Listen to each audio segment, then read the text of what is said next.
예, 회의 시작하겠습니다. 아마 오늘 정례 국무회의에서 양곡관리법 제2요구안에 대한 심의 및 의결이 이루어질 것으로 알려졌습니다.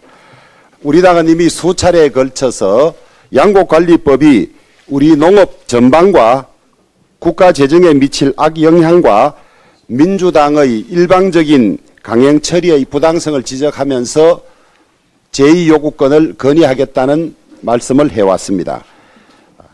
여소야대 상황에서 이런 무리한 법을 막을 방법은 제2요구권밖에 없기 때문입니다. 어제 민주당은 국회에서 삭발실까지 하며 규탄대회를 열었습니다. 엑스포 실사단이 국회를 방문하기 직전에 국회 군내에서 삭발식 같은 극한 투쟁을 해야 했는지 참으로 어처구니가 없고 부끄럽기까지 합니다. 민주당은 실패나 잘못을 전혀 인정하지 못하는 정당입니다. 임대차 3법, 4대강 보해체, 북핵정책, 탈원전 정책, 소득주도 성당 정책, 또 그 폐단이 지금도 드러나고 있는 광고물 관리법, 모두 민주당이 숫자의 힘으로 우리 당의 이야기를 듣지 않고 밀어붙이고 처참한 실패로 끝났음에도 불구하고 반성이나 사과는커녕 계속 같은 실수를 반복하면서 밀어붙이고 있습니다. 민주당의 누가 이를 주도하는지 참으로 한심하기 짝이 없습니다. 이런 실패가 한두 번이 아니고 계속 반복되고 있음에도 불구하고 이걸 고치지 못하는 정당이 내년 선거를 어떻게 치르려고 하는지 남의 당이지만 참으로 걱정입니다. 내일 전국적으로 강우가 예보되어서 참으로 다행이라고 생각합니다. 남부지방은 가뭄 장기화로 식수까지 부족한 데다가 건조한 대기로 인해서 주말 사이에 전국 각지에서 산불이 일어나기도 했습니다. 정부는 중장기적인 가뭄 대책의 일환으로 16개의 4대강보를 활용하겠다는 계획을 밝혔습니다.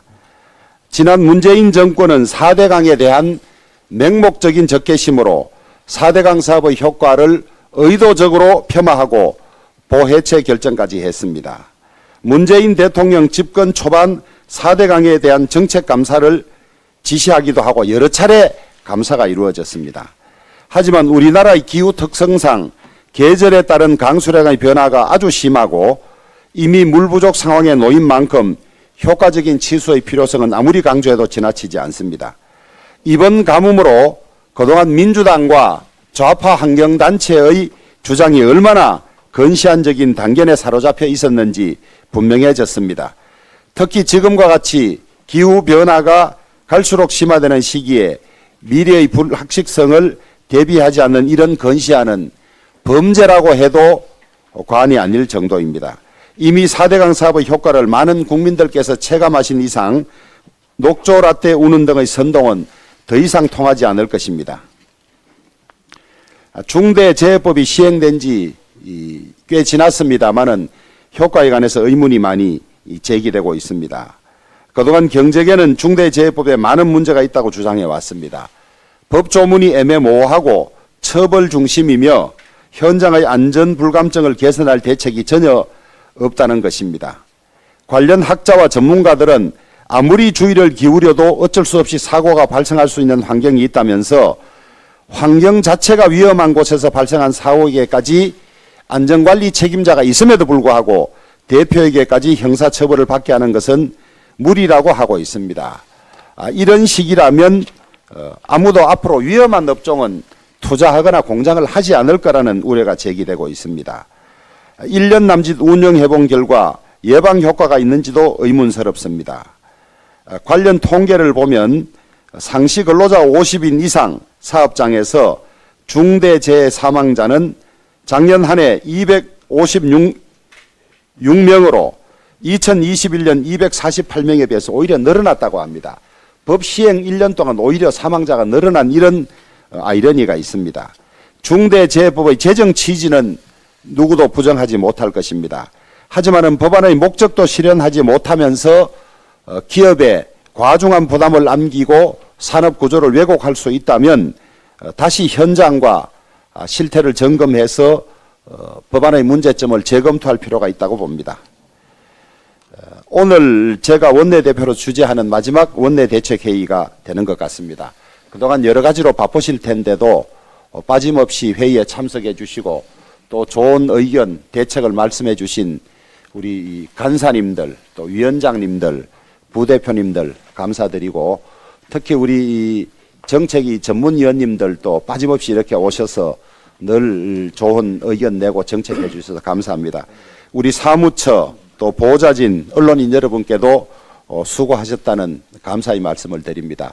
앞으로 뒤에 새 원내대표 오시더라도 변함없이 많이 도와서 우리 당이 꼭 내년 총선에서 승리하고 국민들로부터 사랑받는 당이 되도록 도와주시기를 부탁드리겠습니다. 네, 주호영 원내대표님 그동안 탁월한 지도력으로 이렇게 우리 원내를 잘 이끌어 주신 데 대해서 감사의 말씀을 드립니다. 앞으로도 많은 도움과 가르침 받겠습니다.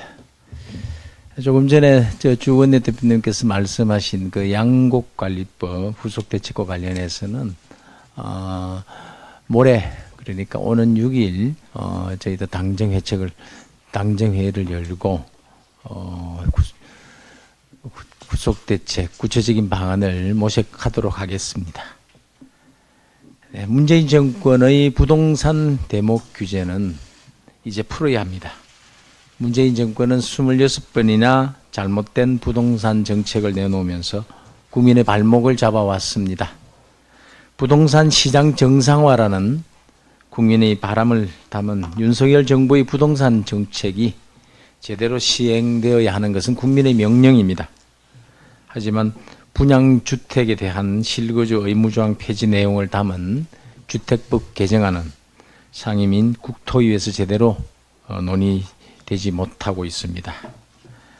지난달 30일 국토위 법안심사 소위가 예정되어 있어서 시행 의결도 미루었지만은 국토위에서 심의되지 못했고 또 때문에 시행령 개정만으로 추진 가능한 분양권 전매 제한 완화도 늦춰지고 있습니다. 취득세, 중과세 완화도 국회 문턱에 걸려 있습니다. 국회 입법을 좌지우지하는 거대 야당 민주당의 입법 알박기와 같은 행태는 중단되어야 합니다.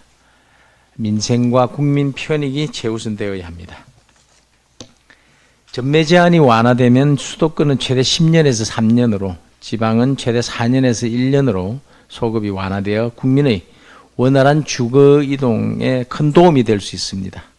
이미 1.3 대책에서 3월에는 시행한다고 발표했고 실거주 의무가 없는 지방도 과도한 전매 제한이 적용되는 등 국민 피해가 더 커질 수 있으므로 전매 제한 완화는 더 이상 미룰 수가 없습니다.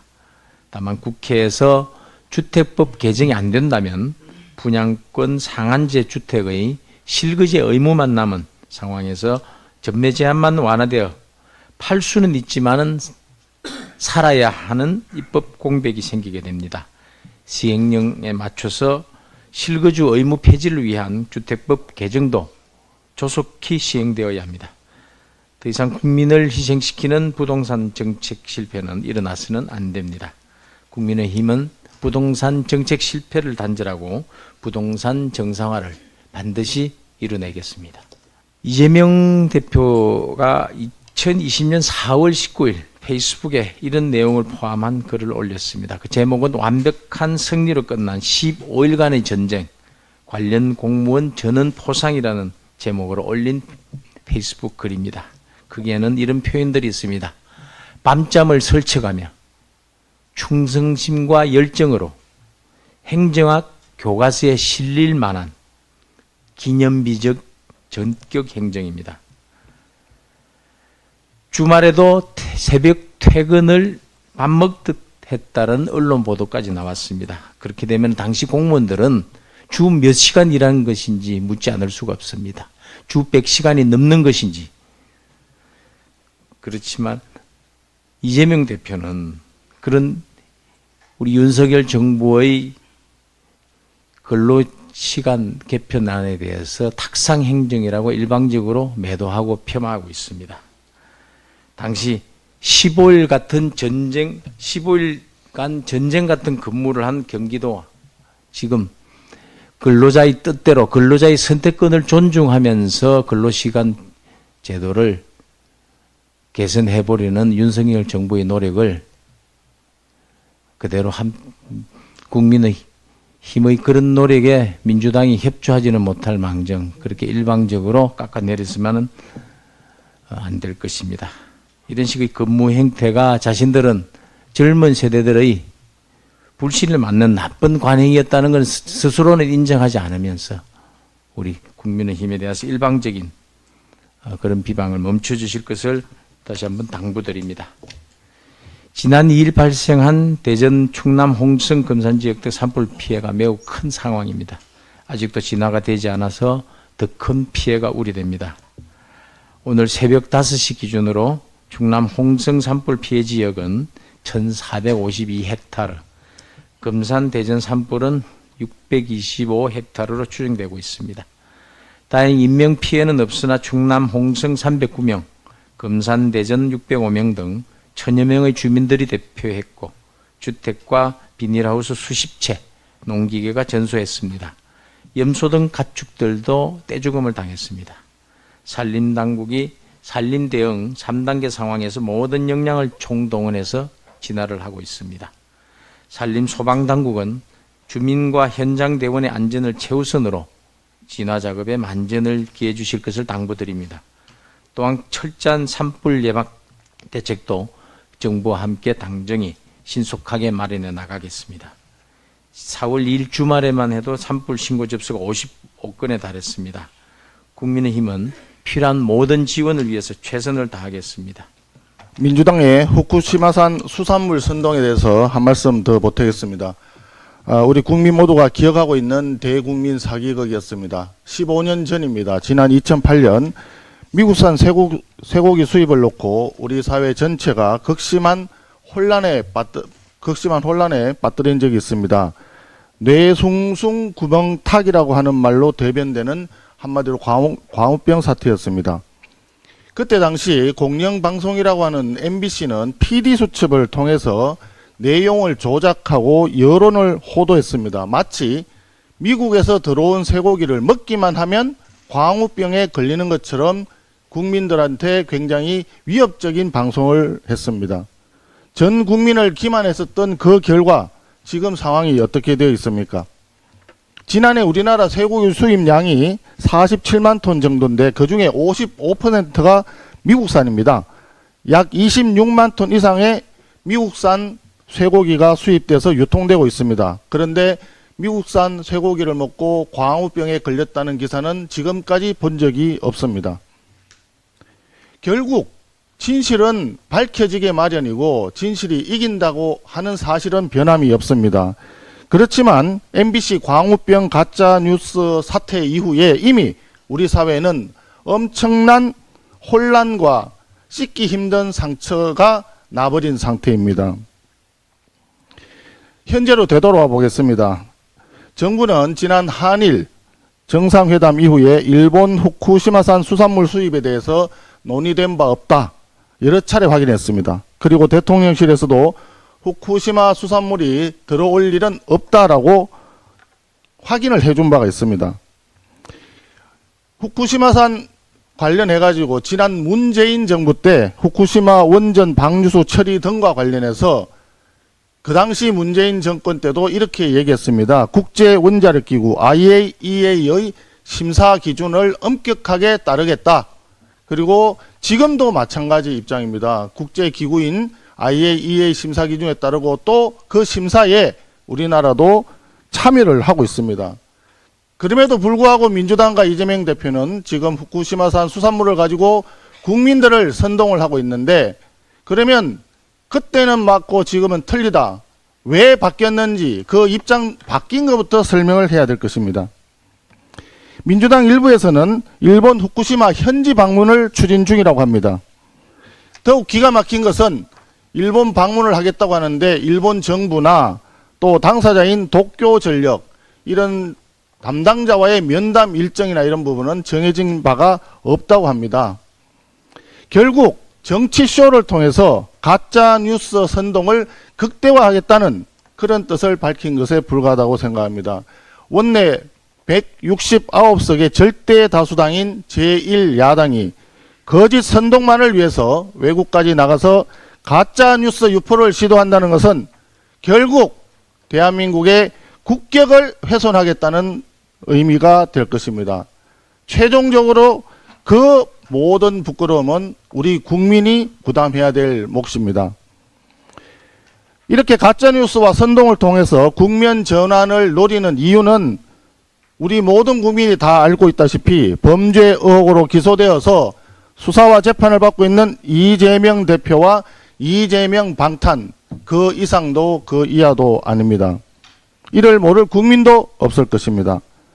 민주당은 부디 흑심과 꼼수를 버리고 우리 사회를 혼란으로 몰아가는 가짜 뉴스 선동을 즉각 중지할 것을 강력히 촉구합니다.